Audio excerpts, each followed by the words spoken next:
these are the Daily Tech headlines for Wednesday, January 15th, 2025. I'm Sarah Lane. Reuters sources say that TikTok could shut down completely in the U.S. Sunday, January 19th, unless the Supreme Court steps in. This would go beyond the ban's requirement for app stores to stop offering downloads of the app, but not immediately make people stop using TikTok. If the app were to get pulled, users would reportedly see a pop-up directing them to a website about the ban and would be still able to download their data. During a Supreme Court hearing last week, a TikTok lawyer said the app would go dark without intervention. A decision could come as early as today, and TikTok's team is reportedly prepping for multiple scenarios. Microsoft says it's ending support for Microsoft 365 apps on Windows 10 starting October 14th, along with the OS's end of support as well. The apps won't stop working right away, but Microsoft warns performance issues may arise.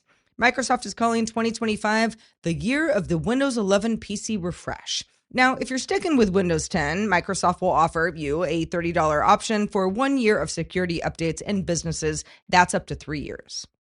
On Wednesday, Microsoft also rolled out a new pricing option for its AI assistant Copilot called Copilot Chat. Unlike the $30 per user monthly fee for Microsoft 365 Copilot, this version charges based on usage, 1 cent per message, with higher rates for advanced tasks like accessing proprietary files.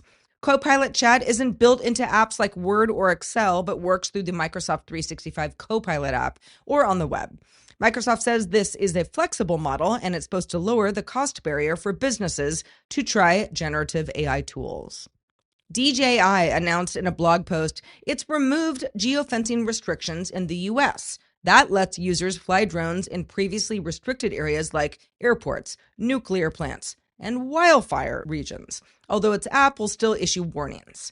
The company argues the responsibility should lie with the drone operator, citing tools like remote ID for enforcement, though concerns obviously remain about safety, especially after a sub-250-gram DJI drone damaged a firefighting plane in Los Angeles recently. Critics include DJI's former policy head, arguing the decision undermines aviation safety, shifting all accountability to users themselves.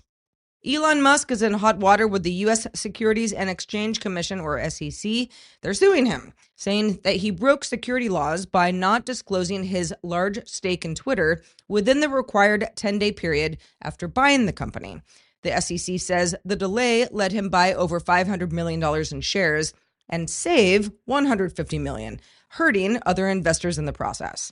They want him to pay back those savings, face penalties, and more. But the SEC leadership is about to change, and this is unclear how far the case is going.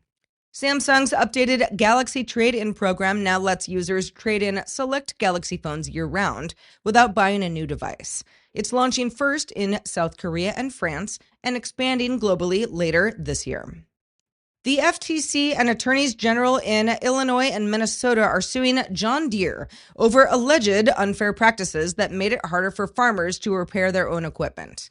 The lawsuit claims Deere created illegal repair restrictions by limiting access to the software and tools needed for repairs, forcing farmers to rely on Deere's pricier authorized dealers. Deere says it supports the right to repair and signed a 2023 agreement with the American Farm Bureau Federation to share tools and documentation. And finally, Drake has dropped the petition that he filed against Spotify and Universal Music Group, or UMG, accusing them of inflating Kendrick Lamar's diss track Not Like Us by using bots and pay-to-play tactics. The case was dismissed without financial cost. But Drake's second legal petition, which claims UMG funneled payments to iHeartRadio to promote the track, is still active. Drake also argued the song was defamatory and should have prevented UMG from releasing it altogether. Spotify and UMG haven't opposed the case's withdrawal, but UMG is holding its position on the second petition. Yep, that is a real story that happened in 2025. For more analysis of the tech news of the day, subscribe to dailytechnewsshow.com. You can find show notes and links to all these headlines there as well. I'm Sarah Lane. Thank you for listening, and we'll talk to you next time.